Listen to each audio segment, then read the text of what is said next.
안녕하세요. 이번 시간에는 동기 전동기의 전기자 출력에 대해서 이야기를 해보도록 하겠습니다. 지금 그림 4.5가 전기자 출력을 나타내 준 그림이 되겠는데요. 이 그림은 우리가 저번 시간에 동기 전동기의 벡터도 중에 그 지상 역류를 가진 벡터도를 이용한 것이다 라고 말씀드릴 수가 있겠습니다. 하여튼 이제 저번 시간에 이제 전기자의 입력이라고 한다면 전기자에 입력되는 것은 단자를 통해서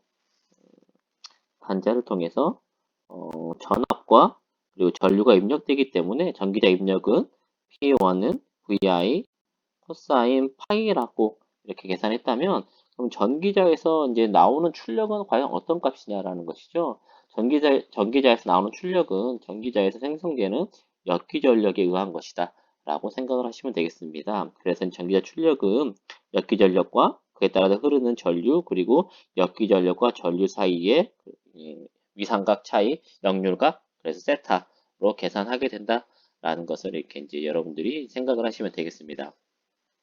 전기자 입력을 계산하는 거와 그리고 전기자 출력을 계산하는 그림의 차이점은 이 각도를 전기자 입력에서는 우리가 이제 파이에 대한 각도를 잡았다면 전기자 출력에서는 우리가 세타에 대한 값을 구해야 되기 때문에 이 각도가 세타가 될 수 있도록 이 삼각형 ACED를 잡아주는 것이다 라고 생각을 하시면 되겠고요. 그래서 여기에서 이제 우리가 구하고자 하는 것은 결국에 A에서 B까지의 길이가 되는 것입니다. A에서 B까지의 길이를 하려고 하는 것이고, 그러면 이 길이, D에서 B까지의 길이, 선분 D, B까지의 길이는, 이게 임피던스에 의한 전압 강화의 크기거든요. 그래서 결국에 A에서 B까지의 길이는, 전류 곱하기, 전류에 대한 임피던스 강화, 그리고 그에 따른 코사인 세타 값을 곱해주면 A, B까지의 선분의 길이를 계산할 수 있고, A, B까지 선분의 길이는 A에서 C까지의 길이에서 BC까지의 길이를 빼주면 된다라는 거와 우리가 이제 전기자 입력에서 했던 식과 동일한 식이 되겠습니다. 계산할 수 있고 AC까지의 길이는 DE까지의 길이와 같다. 이러한 모든 식들을 이제 적용해서 정리를 해주게 되면 전기자 한 쌍의 전기자의 출력은 식 4.10과 같이 계산할 수 있게 됩니다. 그래서 이제 식 4.식을 가지고 이제 식 4.식이 전기자 한 쌍의 출력은 아니죠. 이제 I 코사인 세타라는 값을 계산했던 것이고 이 값을 이제 식 4.8에 전기자 출력에 대한 식에 대입을 해주게 되면 이제 최종적인 전기자 출력은 식 4.11과 같이 계산할 수 있다라는 식을 얻을 수가 있습니다. 여기에서 이제 사인 값과 코사인에 대한 관계를 보게 되면 이제 이 알파와 베타의 관계를 가지고 이야기해 보자면 이제 사인 알파는 결과적이 뭡니까? 코사인 베타 값과 같은 값을 가지는 거잖아요. 그래서 이런 관계를 이용을 해서 이 사인에 대한 함수를 이렇게 코사인에 대한 함수로 이렇게 이제 변화를 시켜서 계산할 수 있게 됩니다. 이렇게 해서 이제 발전기 이제 전기자 한 쌍의 출력을 계산할 수 있게 되는 것이죠. 그 다음으로 이제 토크에 대해서 보도록 하겠습니다. 토크. 이제 토크라는 것은 결과적으로 이제 회전력이잖아요. 그렇죠. 회전력이 되겠고요. 그래서 이제 회전력이라는 것은 결과적으로 이제 회전자가 회전을 하는 것이고, 회전자가 회전을 하게 되는 것인데, 회전자가 회전을 하게 되는 것이지만은, 이 회전자가 회전을 할 수 있는 힘은 누가 주는 것이다? 즉, 고정자에서 주는 것이다. 라고 볼 수가 있습니다. 이 힘은 고정자에서 주는 것이죠. 고정자가 입력을 해주는 것이다. 그러면 고정자라는 것은 결국에 전기자잖아요. 그렇죠. 전기자다라고 볼 수 있습니다. 그래서 이 토크, 즉 회전자가 회전을 하면서 나오는 그 토크는 결과적으로 고정자, 전기자의 출력값과 관계를 맺고 있다라고 생각을 할 수가 있습니다. 그래서 이러한 전기자의 출력을 우리가 이제 뭐로 표현하자? 회전자가 회전하는 이런 토크로 회전자가 발생하는 이제 토크로 표현하자라고 해서 이 동기와트라는 표현을 하게 됩니다.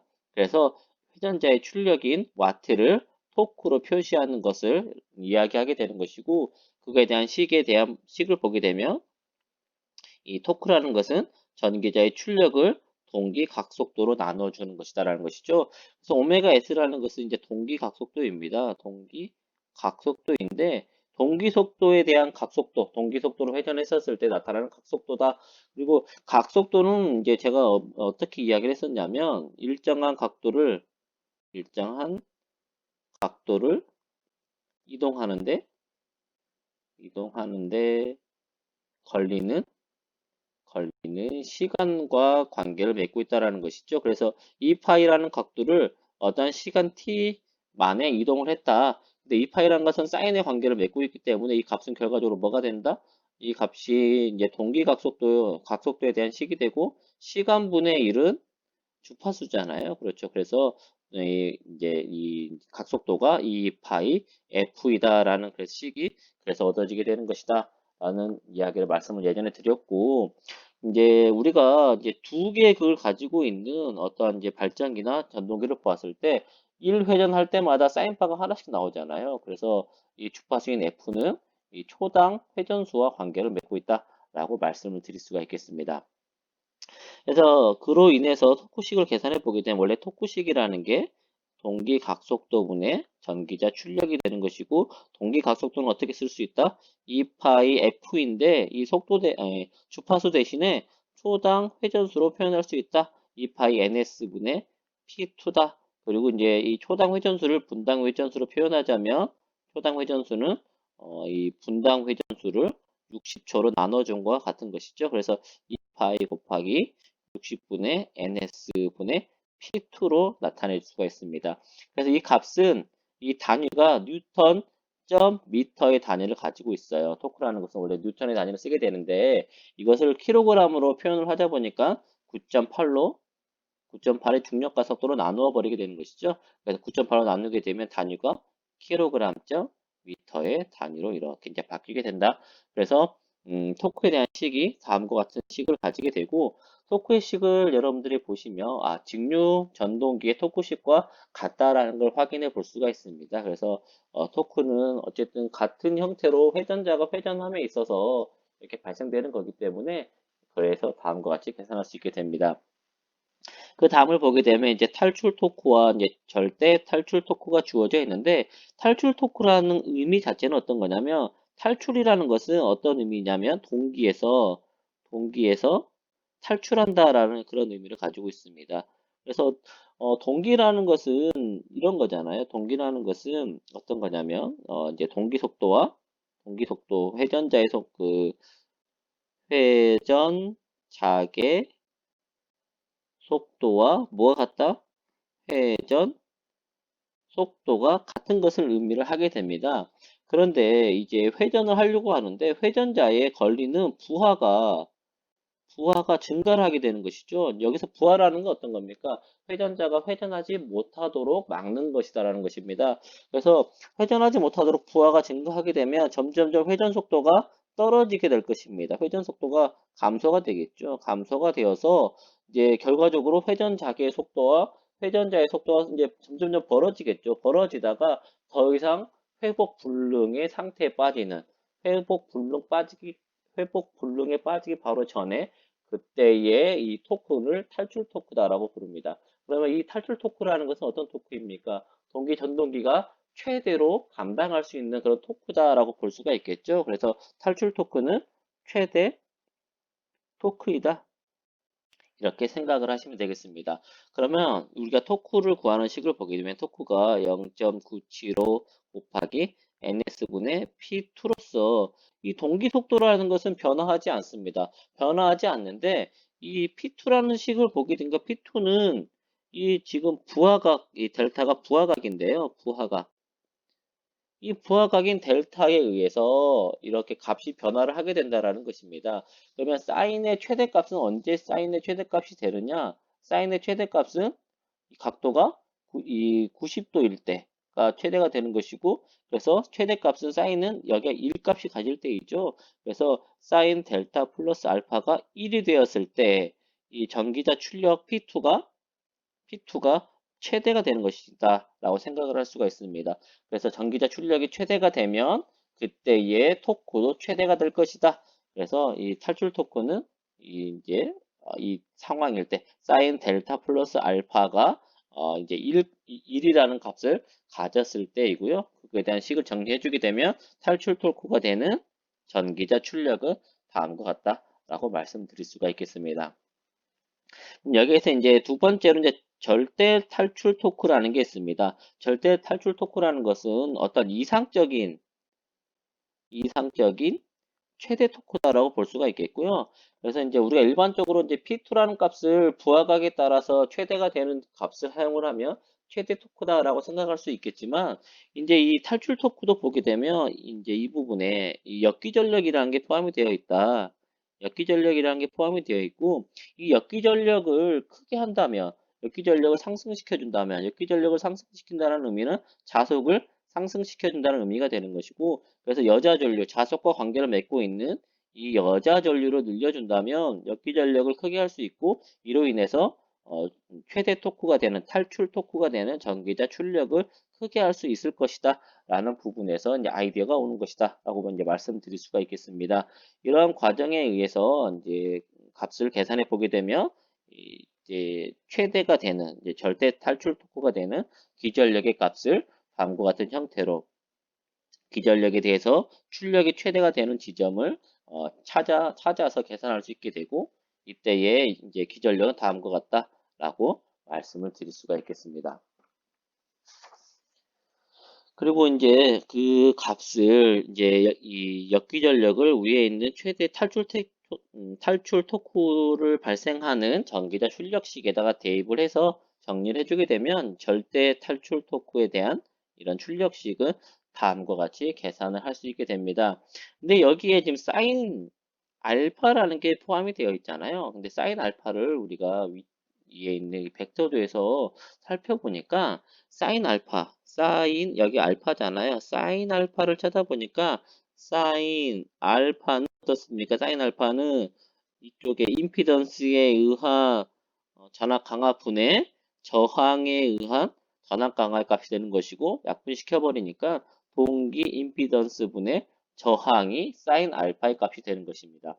그래서 여기 사인 알파 대신에 사인 알파에다가 동기 임피던스 분의 저항의 값을 대입을 해준 다음에 동기 임피던스끼리 약분되어서 없어져 버리게 될 것이고, 그래서 4R분의 V의 제곱으로서 이제 절대 탈출 토크가 되는 이상적으로 가장 크게 만들 수 있는 그런 이제 토크다라고 생각을 하시면 되겠습니다.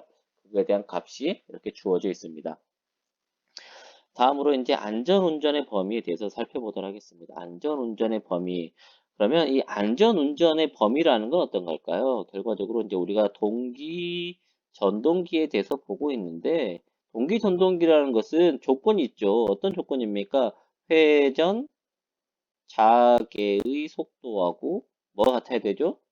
회전자, 속도가 서로 같아야지만 된다라는 조건이 있습니다. 그래서 이 안전하게 운전할 수 있는 것은 부하가 증가하더라도 다시 동기화를 이룰 수 있는 그런 운전의 범위가 바로 안전운전의 범위다라고 볼 수가 있을 것입니다.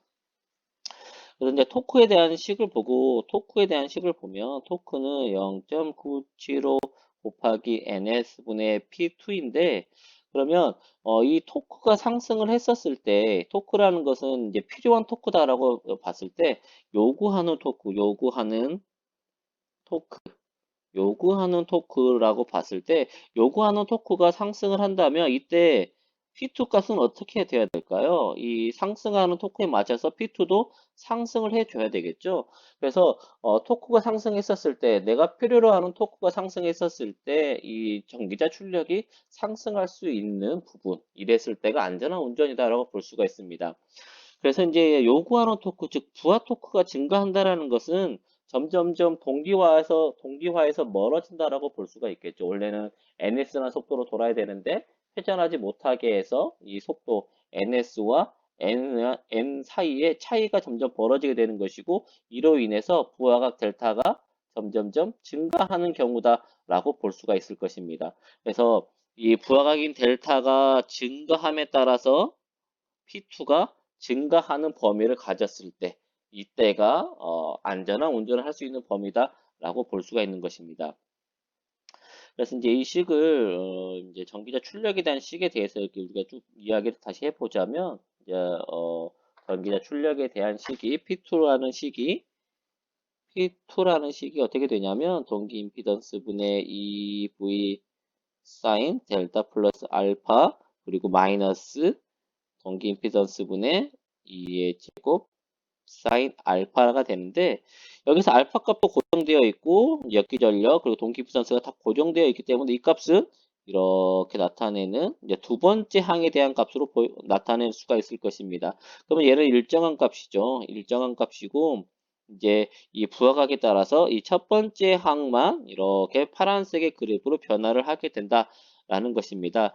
그러면 이제 첫 번째 항에서 두 번째 항의 값을 뺀 만큼 어디입니까? 어디냐면은 이 부분이 되겠죠. 이 부분. 이 부분. 이 부분이 바로 안전 운전을 할 수 있는 그런 범위가 된다는 것입니다. 그래서 이 부분을 넘어가 버리면 어떻게 될까요? 넘어가 버리면 이 첫 번째 항의 값이 줄어듦에 따라서 P2가 부하각은 증가하게 되는데 P2는 어떻게 되죠? 역으로 반대로 감소하는 그런 이제 특성을 가져버리게 되는 것이죠. 그렇게 되면은 이제 점점점 동기화를 이룰 수가 없는 것입니다. 왜냐하면 내가 요구하는 부하 토크가 늘었는데 출력이 감소해 버리게 됩니다. 그러면 이 둘 사이의 관계는 계속 더 멀어져 버리게 되겠죠. 그렇기 때문에 이제 P2가 감소를 해버리게 되면 부하가 증가함에 따라서 P2가 감소해버리게 되면 운전을 할 수 없다라고 이렇게 말씀을 드릴 수가 있겠습니다. 동기에서 벗어나 버리게 되고요. 결과적으로 정지해버리는 그런 이제 현상이 발생하게 된다라고 이제 볼 수가 있고 그래서 안전운전의 범위를 보자면 이제 부하각의 변화에 대해서 P2라는 값이 전기자 출력이 이 기울기가 0보다 클 때, 즉 계속 부하각에 따라서 증가하는 범위를 가졌을 때이다라고 말씀을 드릴 수가 있겠습니다.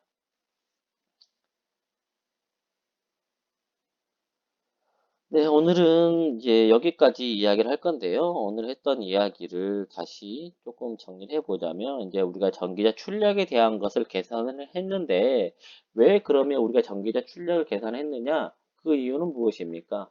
전기자에서 나오는 출력이 곧 회전자에서 만들어지는 힘이다라고 볼 수가 있는 것이죠. 왜냐하면 이제 전기자에서 만들어지는 그런 이제 회전 자개의 크기라든지 이런 힘에 의해서 결과적으로 회전자가 회전을 하는 거기 때문에 그런 것이다 라고 말씀을 드릴 수가 있겠습니다. 그리고 이제 한 가지 이제 더 말씀을 드려보자면 혹시 이제 그런 전동기의 특징을 이제 여러분들이 이제 어떻게 이제 찾아보았을 때 어떤 특징을 가지고 있느냐? 첫 번째 이런 특성을 혹시 들어보셨을 겁니다. 기동 토크가 없다. 또는 작다라는 그런 이야기를 들어보셨을 것입니다. 그 이유는 어떤 거냐면 이제 회전자가 이제 회전을 하게 되면 회전자가 회전을 이렇게 해서 안에 이렇게 회전자가 있고 근데 외부에서는 이렇게 회전자계가 NS라는 회전 자개가 만들어지게 됩니다. 그래서 만약에 이제 두 개 그게 주파수가 60Hz이다. P는 이극이고 주파수는 60Hz다라 한다면 P분의 동기속도는 P분의 120F라는 식에 의해서 120 곱하기 60이 될 것이고 그러면 3600rpm이 되겠네요.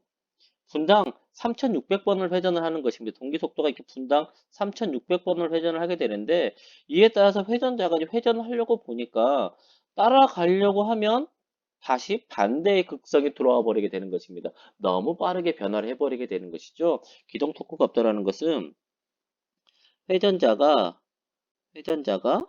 동기 속도를 따라가기 전에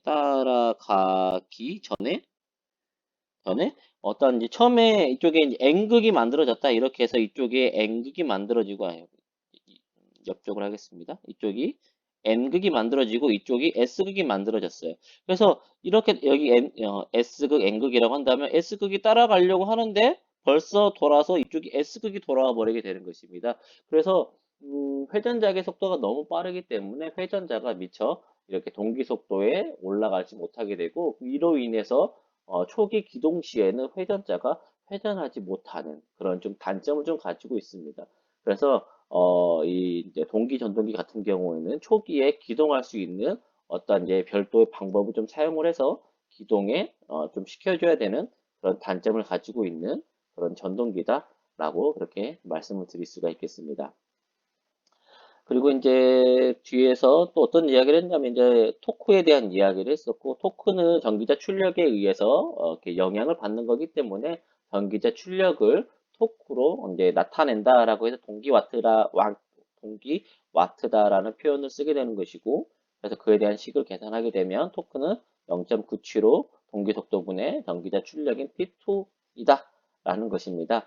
그리고 이때 단위를 여러분들이 이제 주의해서 봐야 된다는 것이죠. 단위가 킬로그램 미터가 되는 것이고, 만약에 뉴턴 미터가 되기 위해서는 킬로그램 미터로 계산하는 값에 중력 가속도인 9.8을 곱해줘야 되겠죠. 이렇게 해서 이제 뉴턴의 단위, 그 다음에 킬로그램의 단위를 여러분들이 이렇게 환산을 시킬 수가 있습니다.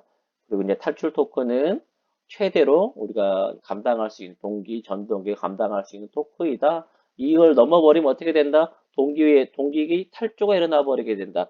회전자의 속도와 회전작의 속도가 너무 크게 벌어지게 돼서 동기화를 이루지 못하고 회전하지 못하게 되어버리게 되는 것입니다.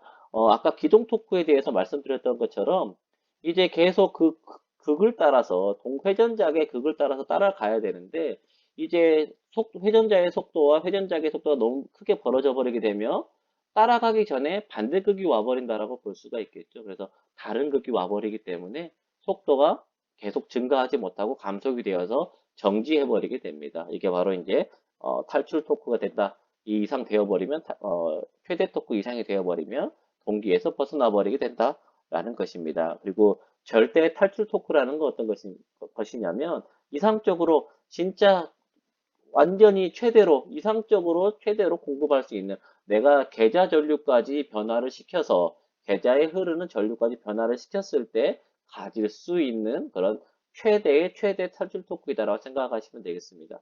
일반적인 탈출 토크는 계좌에 흐르는 전류를 우리가 동기기에서 일반적으로 변화를 시키지 않기 때문에 가지는 이제 탈출 토크, 최대 토크다라고 볼 수 있다면, 이 이상으로 이제 토크를 쓰고 싶다면 계좌에 흐르는 전류를 변화시켜서 이렇게 토크를 좀 더 세게 만들 수 있다라는 그런 이야기다라고 생각하시면 되겠고요. 그리고 이제 마지막으로 우리가 이야기했던 건 이제 동기 전동기를 어떻게 하면 안전하게 운전할 수 있느냐? 이것은 어떤 겁니까? 동기에서 벗어나지 않는 그런 운전이다라는 것이죠. 그래서 요구하는 토크, 즉 토크의 값이 증가했었을 때 전기자의 출력도 증가할 수 있는 그런 범위가 이제 안전하게 운전할 수 있는 그런 이제 범위이다라고 그렇게 생각을 하시면 되겠습니다. 오늘은 여기서 마치도록 하겠습니다.